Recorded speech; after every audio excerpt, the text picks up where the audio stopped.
Hi guys! I recently received some really cute cookie boxes from 58 Products and I thought I need to make a delicious Christmas cookie recipe to go into these cookie boxes.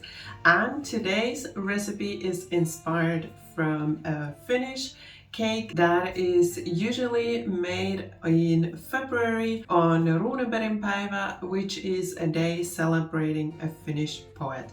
And I got inspired by the taste of this cake and I thought, what if I make cookies with these flavors? And the cookies turned out amazing. These are almond cookies with a hint of cardamom.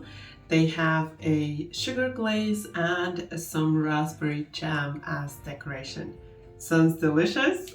Let's get started with the recipe. To make the dough, you will need soft butter, brown sugar, 1 egg, all-purpose flour, cardamom, gingerbread spice and almond meal. You want to start by whisking the soft butter with the sugar until it's nice and soft. This should take you about 3 to 5 minutes. Then add the egg and whisk for another 30 seconds. Then you want to grind the cardamom, add it to the flour, also add the gingerbread spice and just shortly combine. Now we are going to add the dry ingredients to the butter and sugar and whisk shortly. You want to add the dry ingredients in 2 batches and whisk shortly in between. After that, I'm also adding the almond meal and whisking again shortly. And I only mix shortly with the mixer and then I'm just folding the rest of the dough with the spatula, making sure I have no dry spots. Then you want to wrap the dough in cling film and refrigerate it for at least 3 hours. I prefer to refrigerate it overnight. What I've also done here, I flattened the dough so that it cools faster and it's also gonna be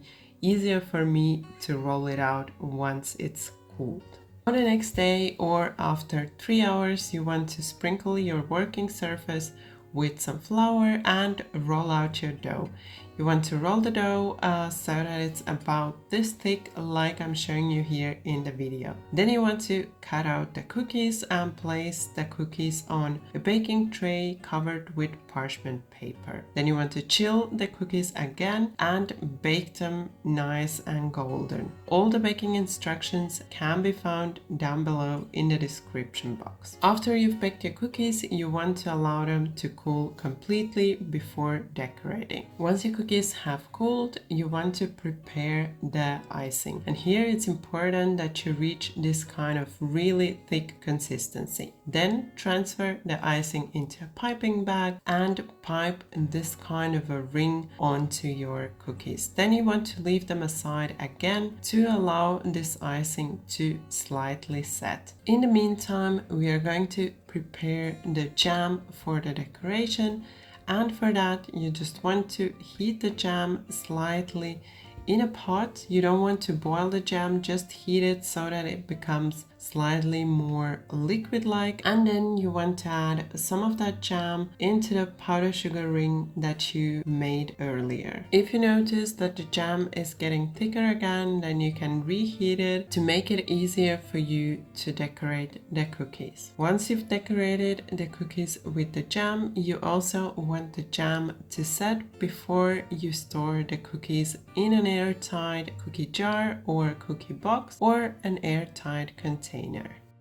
I hope you enjoyed my recipe, and as I said, I'm gonna store my cookies in these cute cookie boxes, and if you're wondering where you can get yours, then I will give you all the information down below in the description box. And it's really important with any kind of cookies, not just specifically these cookies, to store them in cookie jars because that's how they will keep their crunch. They are not gonna absorb any moisture or humidity from the room that you're keeping them in, and that way they will also last longer. With these specific cookies, I would also recommend you to not place the cookies on top of each other or directly on top of each other in the cookie jar when you store them. What you want to do is to add a layer of parchment paper in between the cookie layers. That way they won't get attached to each other or stuck to each other because of the powdered sugar and a raspberry decoration. I have a lot of other delicious cookie recipes as well that I've shared in the past over on my channel, and I will link those for you here. And also, if you're looking for some Christmas inspiration, for some Christmas recipes, whether sweet or savory, I will also link my playlist for Christmas recipes for you here. If you enjoyed my recipe, don't forget that thumbs up for support. And also, if you're new to my channel, then you can subscribe right now, and don't forget to tap the bell so you won't miss any of my new videos. Thank you for watching my video. Bye bye until next time.